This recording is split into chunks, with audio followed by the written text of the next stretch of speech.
Que sont les psychédéliques? Que vit-on quand on prend de l'ayahuasca, du LSD, de la mescaline, des champignons hallucinogènes? Reste avec moi car tout au long de cette vidéo, nous allons répondre à ces deux questions. Bonjour et bienvenue sur ma chaîne, je suis Calice, praticienne en hypnose et psychonaute. J'explore les états modifiés et élargis de conscience. Et dans cette vidéo, nous allons voir tout d'abord quelles sont les origines du mot psychédélique. Nous verrons ensuite ce que sont et ce que ne sont pas les psychédéliques. Et enfin, nous verrons qu'est-ce que l'on vit concrètement quand on prend des substances psychédéliques. Alors tout d'abord, pour mieux comprendre ce que sont les psychédéliques, c'est intéressant de rentrer dans l'origine du mot pour mieux en comprendre le sens. Le mot psychédélique, il est constitué de psyché et délique. Psyché, ça veut dire l'âme, et délos, ça veut dire dévoiler. Donc psychédélique, ça veut dire en fait dévoiler l'âme. Ce sont des substances qui permettent de dévoiler l'esprit. Ce mot, il est né de correspondance entre le psychiatre Humphrey Osmond et l'écrivain Aldous Huxley. C'est un mot qui est assez récent, qui est né en 1957. En fait, dans les années 50, Huxley s'intéresse aux psychédéliques. Il faut savoir qu'à cette époque-là, il y avait énormément de recherches sur les psychédéliques. Et Osmond travaillait en fait sur la mescaline, il étudiait la mescaline. Et du coup, Huxley contacte Osmond pour faire une séance de mescaline. Huxley teste la mescaline et il a ce voyage juste extraordinaire, transcendant, indescriptible avec la mescaline. C'est d'ailleurs suite à cette expérience qu'il va écrire Les portes de la perception, où il va décrire son expérience avec la mescaline. Donc, Huxley contacte Osmond, il teste la mescaline, il est émerveillé par son expérience et puis il reste en contact avec Osmond et lors d'échanges épistolaires, Huxley envoie à Osmond un petit poème où il va utiliser le mot phanérothym qui veut dire montrer l'esprit. Et Osmond répond à Huxley en utilisant le mot psychédélique qui veut dire qui dévoile l'âme. Et finalement, c'est le mot psychédélique qui est resté plutôt que le mot phanérothym. Donc finalement, le mot psychédélique, c'est un mot qui est assez récent, mais l'utilisation de plantes et de substances psychédéliques a lieu depuis la nuit des temps. On a retrouvé par exemple dans des grottes des peintures qui suggèrent l'usage de substances psychédéliques. Dans pratiquement toutes les religions, il y a des références à des plantes ou des substances psychédéliques, dans les textes par exemple. On a retrouvé aussi des statues anciennes avec des plantes, des feuilles de cannabis ou alors des champignons hallucinogènes. Donc finalement, depuis des milliers d'années, l'homme utilise des substances psychédéliques pour altérer son esprit. Dans la Grèce antique aussi, il y avait des initiations avec des substances psychotropes. Il est très probable que de grands philosophes comme Platon, comme Socrate, qui finalement ont énormément influencé notre philosophie moderne, soient passés par des initiations avec des substances psychédéliques. Dans notamment le chamanisme, on retrouve l'utilisation de ces plantes psychédéliques. D'ailleurs, en Amérique latine, les psychédéliques sont appelés des medicinas, ce sont des médecines qui guérissent l'âme. Et elles sont utilisées à des fins thérapeutiques, divinatoires et spirituelles. Donc finalement, les psychédéliques sont vraiment utilisés depuis la nuit des temps. Maintenant qu'on a un peu mieux compris l'étymologie du mot et l'origine du mot, eh bien, on va pouvoir définir ensemble ce que sont et ce que ne sont pas les psychédéliques. Les psychédéliques, c'est quoi? Une substance psychédélique, c'est une substance qui va modifier ta conscience. C'est une substance qui va te permettre de expérimenter des transformations au niveau de tes perceptions, au niveau de l'humeur et au niveau de ta cognition. En général, les substances psychédéliques permettent des états d'expansion de conscience. Ça va te permettre de te connecter à des champs de conscience beaucoup plus vastes. Quand on parle de psychédéliques, on parle notamment des psychédéliques classiques, qui sont le LSD, qui sont les champignons hallucinogènes, donc la psilocybine qui est le principe actif des champignons hallucinogènes. On parle également de mescaline, qui est le principe actif du San Pedro et du peyote. Et on parle de DMT. La DMT, c'est le principe actif de l'ayahuasca. Donc ça, ce sont vraiment les psychédéliques classiques. Après, à part ces psychédéliques classiques, il y a d'autres substances qui ont un mode de fonctionnement un peu différent et qui sont aussi catégorisées généralement comme des psychédéliques. Comme par exemple la MDMA, qui est un empathogène, donc qui développe l'empathie, qui est souvent considéré comme un psychédélique, comme aussi par exemple la kétamine, qui est un dissociatif, mais qui à forte dose crée des états psychédéliques assez intenses. Donc ces deux substances par exemple sont souvent considérées comme des psychédéliques, même si ce ne sont pas des psychédéliques classiques. Après, il existe énormément de substances, que ce soit dans la nature, donc dans les plantes, mais aussi dans les animaux.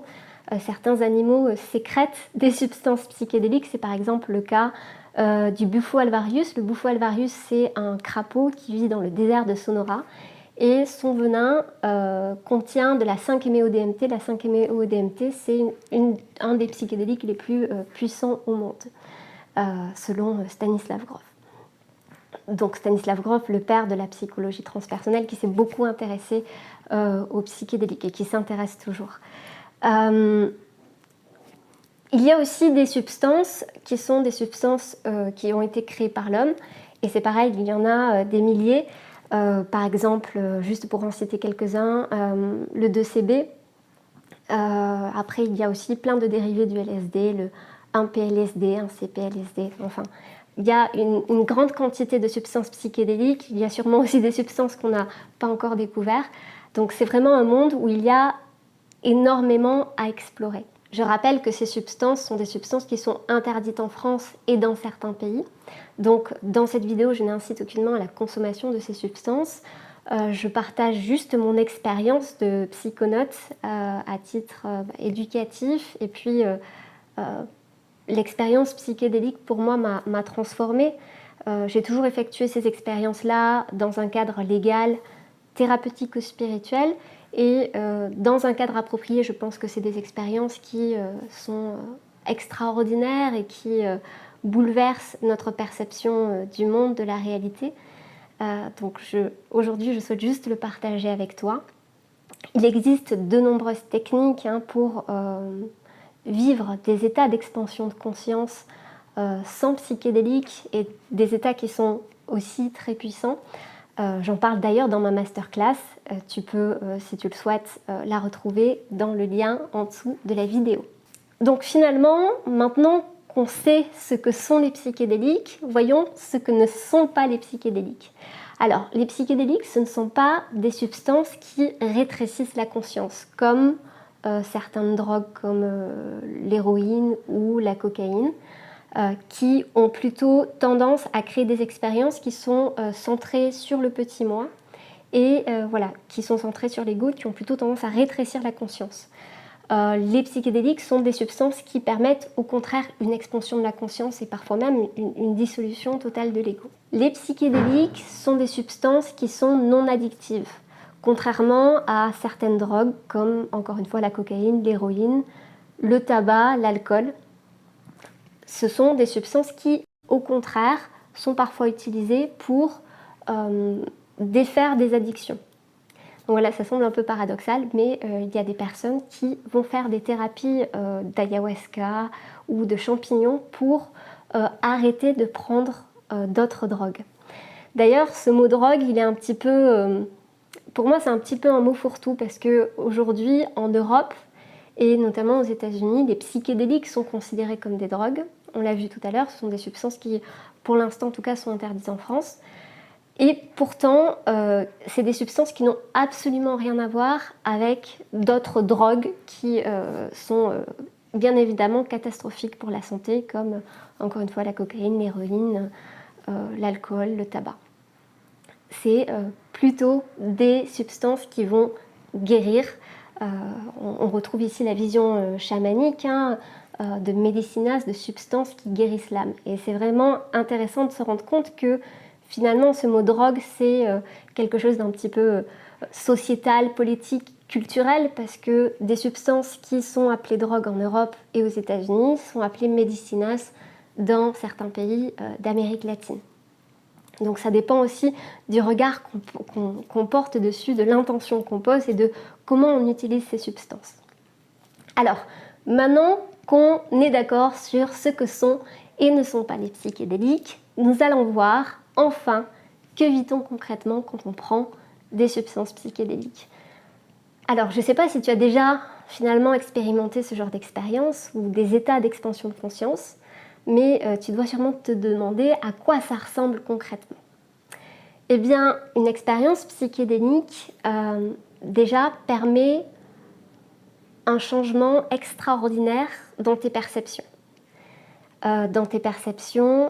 Au niveau visuel, au niveau auditif, au niveau kinesthésique. Tu vas vivre des changements de perception absolument incroyables.